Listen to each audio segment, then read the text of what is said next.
All right. We have an update on the UMG lawsuit front. UMG lawsuit update. But this one's not about Drake. This one is not about Drake. It is about Salt-N-Pepa. Man, I love Salt-N-Pepa. 1 second applause. Salt-N-Pepa did a great job of showing me so many things I like about life.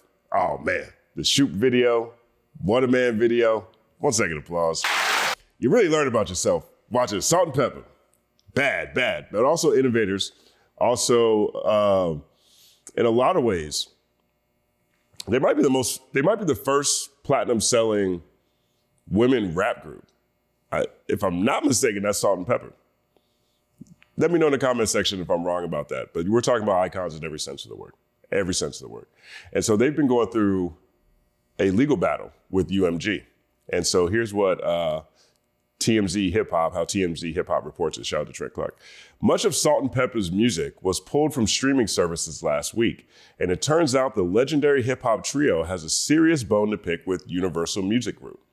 TMZ Hip Hop obtained legal documents filed by Cheryl Salt James and Sandra Peppa Denton, demanding UMG comply with termination of their contract per Section 203 of the American Copyright Act, which returns SNP, Salt-N-Pepa, the rights to song recordings after time. According to the complaint, UMG has refused to cooperate with Push It rappers since 2002, not resulting in revenue loss, but preventing them from entering a new agreement with a new party to license the recordings. Furthermore, Salt-N-Pepa claims UMG is impeding their rights to promote and make money off the recordings themselves. S&P are seeking no less than $1 million in damages, a declaratory judgment, and a permanent injunction that blocks UMG from distributing their music without a license going forward. UMG has been under fire from heavy hitters as of late. Drake and Limp Bizkit have also sued the label. S&P went super viral with the Geico commercial a decade ago. You got to think they'd like to take advantage of more of those deals. We reached out to UMG for comment, no word back. Now, since then, there is an update to this story. We'll come back to it. But here is Salt talking about this. How are you? I'm good. How are you doing, girl? I am great. So, a few months ago, TMZ covered the story of you guys filing a lawsuit against UMG. So today we just kind of want to catch up with you and find out, where are you guys with this lawsuit? Yes. We did all the things, it's been a while actually, and they're just not budging. It's very unusual. So we're just fighting for, our copyrights, because when you're an artist, in the beginning, you sign a contract saying that after 35 years, which has been 40 for us. Wow. I know, that's crazy. 40 years. I mean, that is true though. After 35 years, you get your rights back. 35 years. Tomato. That's crazy. Right?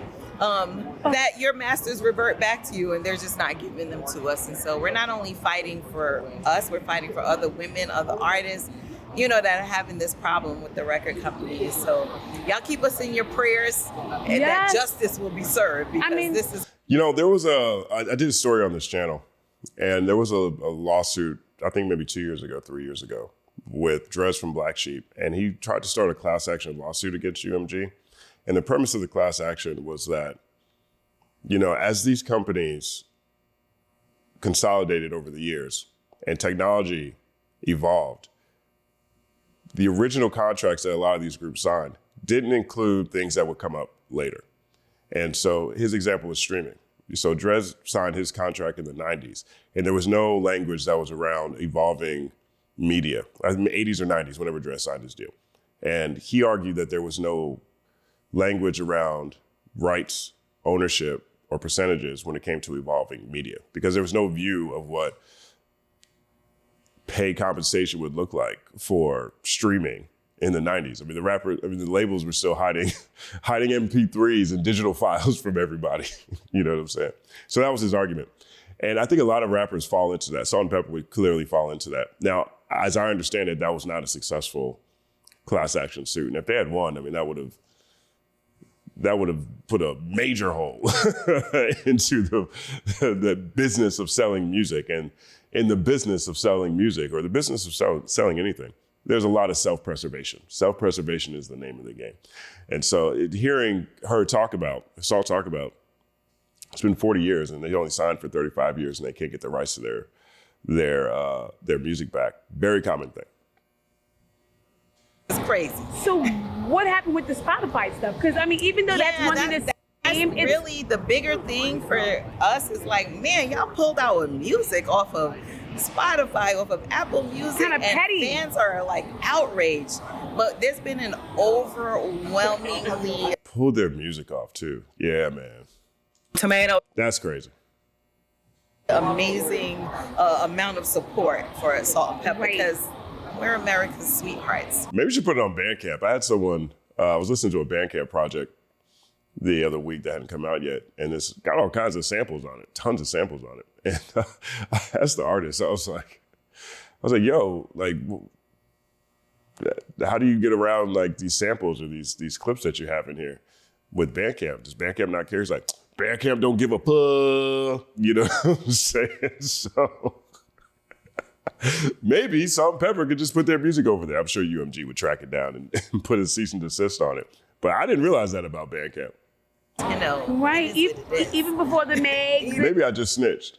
the City Girls, it was you guys. Yeah. So we appreciate the fans and, you know, their outrage because it's outrageous.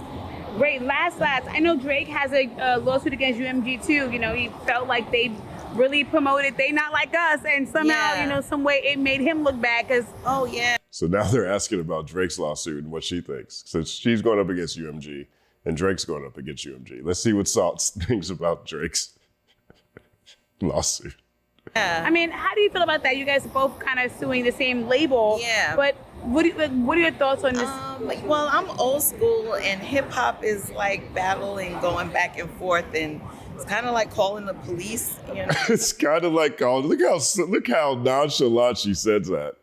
I'm old school and hip hop's like battling, so it's kind of like calling the police. Second applause.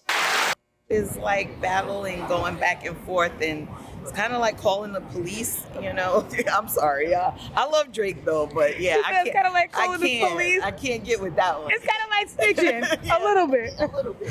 I love Drake. I can't get with that one. Shout out to her honesty. One second applause again. It is like calling the police. I mean, Nicki Minaj actually did call the FBI. She called the FBI on Mac Wop.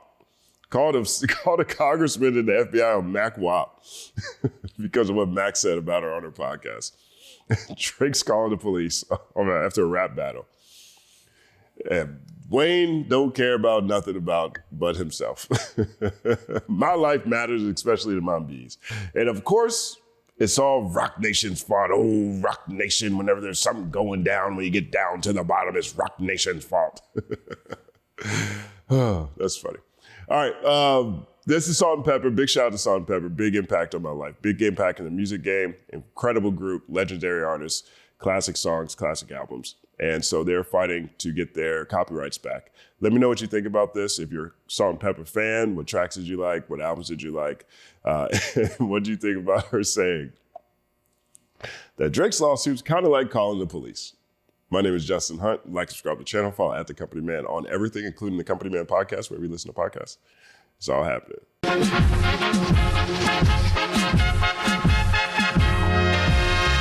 Justin Hunt is here, it's all happening. Justin Hunt is here, it's all happening. The mathematical breakdown of this mighty game of rap we in. It's boom bapping. Systematical culture views us radical, it's all happening. Shaking hands and dapping it. Life through the lens of hip hop, from trip hop to yes, dog. You don't stop, you don't stop. Justin Hunt is here, it's all happening. It's all happening, yes, it's all happening. Justin Hunt is here, it's all happening. It's all happening, yes, it's all happening.